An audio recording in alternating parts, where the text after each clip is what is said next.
बुलाएंगे और वो यहाँ आकर के एक्सरसाइज करेंगे, और एक्सरसाइज करने के बाद में, एक्सरसाइज करने के बाद में फिर आपका उनके अंदर उन विचारों को हम प्रेषित करेंगे क्रांति के लिए, तो कम से कम मजबूती तो होनी चाहिए। तो उन्होंने कहा हाँ ये सही बात रहेगी। तो व्यायामशाला की स्थापना हुई, और यही व्यायामशाला धीरे धीरे फिर इसमें लोग जुड़ते गए, इसमें लोग जुड़ते गए। जैसे इसमें याद रखना, इसमें आपका इसको अगर हम बेसिकली बताएं तो 1907 में अनुशीलन समिति नाम दिया गया।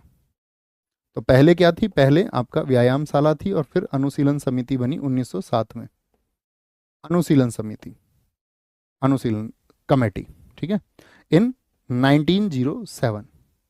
और इसका सिर्फ एक ही स्लोगन था अनुशीलन समिति का, खून के बदले खून। अगर हमारे किसी भी व्यक्ति का खून गिरेगा तो हम भी खून बहाएंगे, एक उद्देश्य सिर्फ और सिर्फ, ठीक है। क्योंकि फिर तो तुम जानते हो ना, क्रांतिकारी जितने भी रहे रिवॉल्यूशनरी, तो यहां से वो रिवॉल्यूशनरी अपने चरम की तरफ जाएंगे। न पूछो जमाने को कि क्या हमारी कहानी है, हमारी पहचान तो बस यही है कि हम हिंदुस्तानी हैं। और वो जो क्रांतिकारी लोग थे वो हर एक पहचान से ऊपर उठ गए, जाति से, धर्म से, हर एक उनको दिखा सिर्फ और सिर्फ शोषण करने वाला कौन है, अत्याचार कौन करता है, इसके खिलाफ हमको अब लड़ाई लड़नी है। तो अनुशीलन समिति का गठन हुआ। तो इसमें कौन कौन सदस्य हैं, इसके सदस्य लिखना अनुशीलन समिति के, बहुत इंपॉर्टेंट है।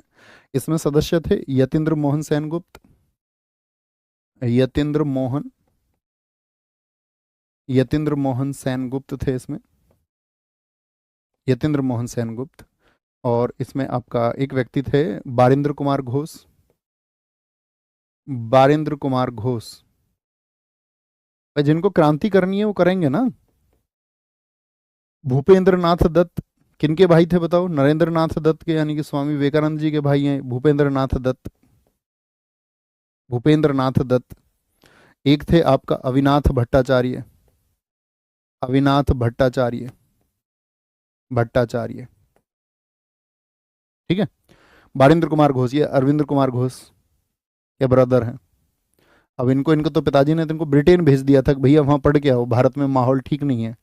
लेकिन ये बंगाल विभाजन के दौरान अरविंद घोष और ये दोनों आकर के एक्टिव हो गए। ये जो तीन व्यक्ति हैं इन्होंने चलाई थी आपका युगांतर पत्रिका, युगांतर मैगजीन, युगांतर पत्रिका का संपादन, क्रांतिकारी विचार इसमें होते थे।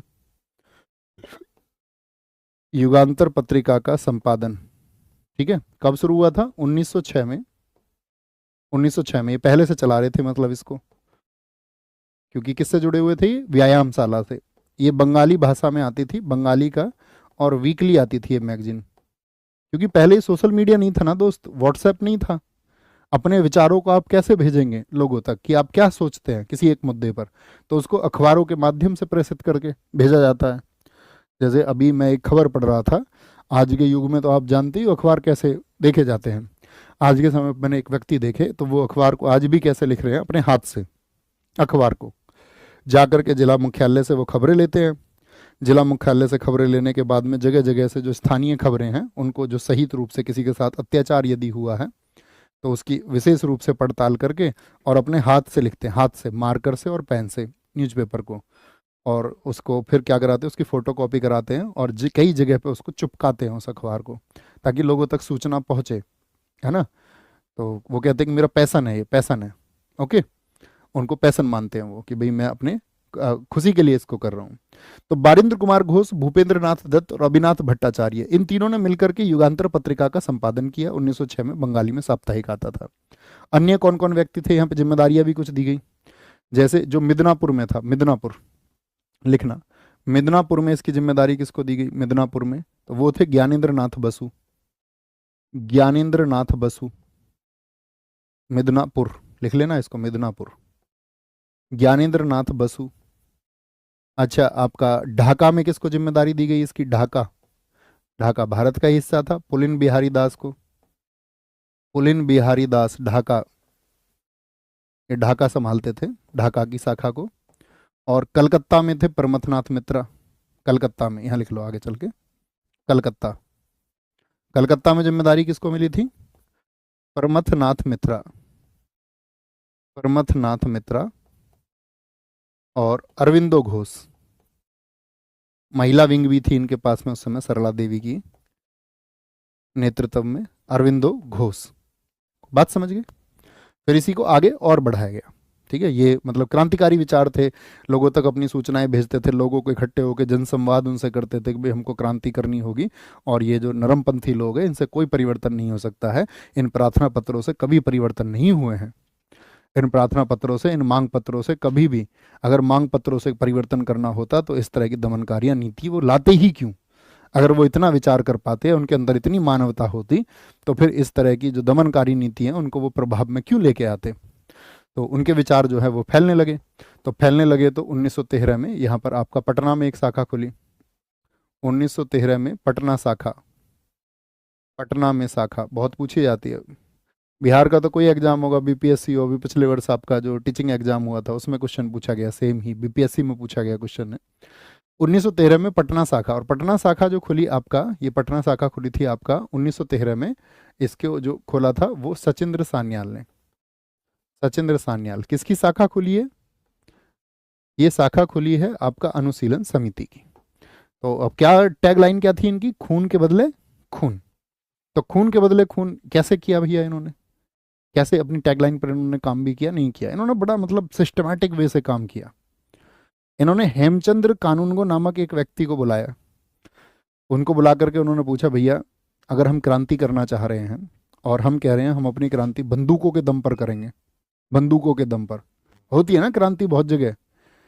आप देखिए, आप जो कभी लेनिन को पढ़ेंगे तो लेनिन ने क्या स्टेटमेंट दिया था अपने देश में? उन्होंने कहा था कि भाई इन संसाधनों को लूट लो, अमीरों को लूट लो, है ना। तो बहुत सारे जो आपका मार्क्सिस्ट थे, मार्क्सवादी थे, तो वो ये कहते थे नहीं तुम तो मार्क्सवाद की अपनी जो लाइन है उससे थोड़ा इधर भटक गए हो, ये सही नहीं है। उन्होंने बोला नहीं, वक्त की ज़रूरत ही यही है, ऐसे ही परिवर्तन आएगा, है ना। और जो रूस में बोल्शेविक क्रांति हुई आपका, आप उसके सबसे बड़े नायक वही बने, लेनिन ही। भगत सिंह उन्हीं को तो पढ़ते थे। क्या बोला था भगत सिंह जी ने अपने अंतिम दिनों में? उन्होंने कहा था कि जो आपका वो थे ना चतर सिंह, जो उनको बुलाने गए कोठरी में कि भगत सिंह तुम्हारी फांसी का समय हो चुका है, अब चलिए। और बोला भैया 4 पेज पढ़ने दो बस, लेनिन को पढ़ रहा हूँ अभी, 4 पेज और पढ़ने दो, 4 पेज बाकी है। ये मतलब सेल्फ सेटिस्फैक्शन है। मैंने कहा ना, दुनिया में आपको बुक्स से ज़्यादा सेटिस्फैक्शन कोई और चीज़ दे नहीं सकती। मतलब खुशी दे सकती है, सेटिस्फैक्शन नहीं दे सकती। तो ये 1913 में पटना शाखा खुली सचिंद्रनाथ सान्याल ने। इन्होंने क्या किया, मैंने क्या बताया, इन्होंने सबसे पहले एक व्यक्ति अपॉइंट किया, हेमचंद्र कानूनगो। यहाँ किनारे पे बताते हैं हम आपको, हेमचंद्र कानूनगो। हेमचंद्र कानूनगो बोला तुम कानूनगो तुम जाओ पेरिस। ये इसी के सदस्य थे, इसी संगठन के। इनको भेजा पेरिस, पेरिस जाओ और पेरिस जाके सीखो तुम हथियार बनाना।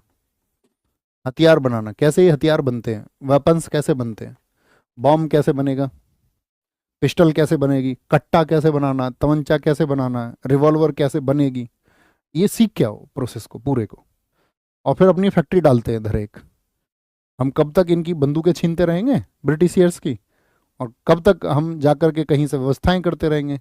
हम अपना बनाएंगे ना खुद, कट्टा तमंचा जो भी बनाना अपना बनाओ। और फिर क्योंकि ब्रिटिश सरकार से लड़ना था, ऐसे तो लड़ नहीं सकते कि भैया आपका लाठी से लड़ेंगे इनसे, क्योंकि बाकी सब चीज़ों पर तो उन्होंने रोक लगा रखी थी। आप कहेंगे हाँ जी। तो हेमचंद्र कानूनगो ये जब पेरिस गए तो पेरिस से वापस आते हैं, और पेरिस से जब वापस आए तो एक घटनाक्रम लिखना है यहाँ पर। 1908 में ब्रिटिश सरकार को इन सब के बारे में पता था। 1908 में हुआ अलीपुर, जो मैंने आपको बताया, अलीपुर, अलीपुर षड्यंत्र मामला, अलीपुर षड्यंत्र मामला, अलीपुर षड्यंत्र मामला, जिसको हम मुरारीपुर या मणिकोटला, मुरारीपुर या फिर मणिकोटला के नाम से जानते हैं। मणिकोटला, मणिकोटला, ठीक है। तो ये क्या था, ये इन्होंने क्या बोला, जैसे ही हेमचंद्र कानूनगो पेरिस से आए तो इन्होंने फैक्ट्री बना ली अलीपुर में, बंगाल में ही। बंगाल मैंने आपको बताया था राष्ट्रवाद का गढ़ था, बड़े जबरदस्त आदमी थे, कोई डर नहीं, कोई भय नहीं, है ना, किसी का कोई डर नहीं। ऐसा नहीं, अपने हितों के लिए, देश के लिए। तो यहाँ पर क्या हुआ, अलीपुर षड्यंत्र मामला। इस अलीपुर षड्यंत्र मामले में ब्रिटिश सरकार की नज़र थी। उन्होंने कहा भैया एक काम करो, इस फैक्ट्री को पकड़ो। तो ये फैक्ट्री क्या हो गई, ये फैक्ट्री पकड़ी गई। और ये जो फैक्ट्री पकड़ी गई तो अब इसके खिलाफ किसी को गवाही देनी थी, इन्होंने तो सामान वामान सब इधर उधर कर दिया जब छापा लगने से पहले ही। एक व्यक्ति पुलिस का गवाह बन गया, नरेंद्र गोसाई। तो पूछा जाता है अलीपुर षड्यंत्र मामले में जो पुलिस का गवाह बना, पुलिस का गवाह, गवाह समझते हैं ना, उसने कहा कि हाँ जी यहाँ पे हथियार बनते हैं, इस बात की गवाही मैं देता हूँ, नरेंद्र गोसाई। भारतीय ही थे, यही गड़बड़ करते थे, यही मुखबिर होते थे, कोई बाहर से थोड़ी आता था, नरेंद्र गोसाई। और नरेंद्र गोसाई जैसे ही पुलिस का गवाह बना, इसकी हत्या हो गई। वन देव सोचना तुम अनुशीलन समिति के कार्य, ये थे आपका कन्हई लाल और सत्येंद्र चाकी। कन्हई लाल हत्या किसने की? कन्हई लाल और सत्येंद्र चाकी ने। सत्येंद्र चाकी भी इनको बोलते हैं।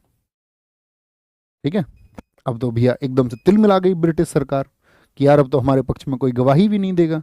तो फिर इन्होंने क्या किया, सब लोगों की गिरफ्तारियां शुरू की, इससे जुड़े हुए जितने भी लोग हैं। तो अलीपुर षड्यंत्र मामला क्या था? फैक्ट्री जो हथियारों की बनी। तो इसमें आपका कुल 38 लोग गिरफ्तार हुए, कुल 38 लोग गिरफ्तार हुए इसमें। और इसीलिए हमने आपसे कहा था कि अरविंदो घोष के ऊपर भी आरोप लगे यहाँ पर। ठीक है, एक तो जैसे बारिंदर घोष थे, आपका कन्हई लाल, इनको फांसी दी गई थी। बारिंदर घोष, अरविंदो घोष, लेकिन इनके खिलाफ में क्या हुआ, आपका पर्याप्त सबूत नहीं मिले और ये क्या हो गए, अरविंदो घोष आपका बरी हो गए, बरी 1 वर्ष बाद। और जैसे ही ये बरी हुए, ठीक है, तो कौन सा घटनाक्रम हो गया होगा? तो 1909। बरी कब हुए ये? 1909 में। 1909 में ये बरी हुए और 1909 में ये सीधे कहाँ गए फिर? आपका पांडिचेरी चले गए। ब्रिटिश सरकार ने बहुत यातनाएं इनको दी। यहाँ पर एक पक्ष और आता है कि इनको जो बरी कराया था, तो वो किसने बचाया था इनको? चित्तरंजन दास ने इनका मुकदमा लड़ा था। चित्तरंजन दास ने बचाया था। अच्छे वकील थे, उस समय के चर्चित वकील थे, बचाया था। ठीक है, तो पांडिचेरी चले गए और पांडिचेरी जाने के बाद में इन्होंने यहाँ पर अराविले आश्रम की स्थापना की। किसकी? अराविले आश्रम की स्थापना की।